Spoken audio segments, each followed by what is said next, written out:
Isa na naman malaking kaguluhan, kagaguhan at kabubuhan. Itong ginagawa na naman ni Kiko Barsaga ng Dasmariñas. Diyos ko po, Ginoo.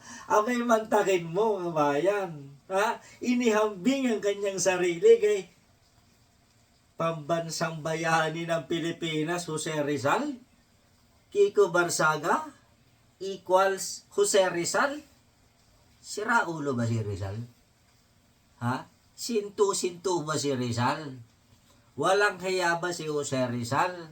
Abay, mantakin mo nga naman sa heaven above ang pangarap ng kupal ng Dasma. Abay, mantakin mo sa dami-dami. Pwede naman niya ihambing yung sarili niya sa asong ulol. O di kaya, pusang ulol. O di kaya, mas malapit, tatay niyang ulol. Di ba? Hanep ang ambisyon mong punyeta ka.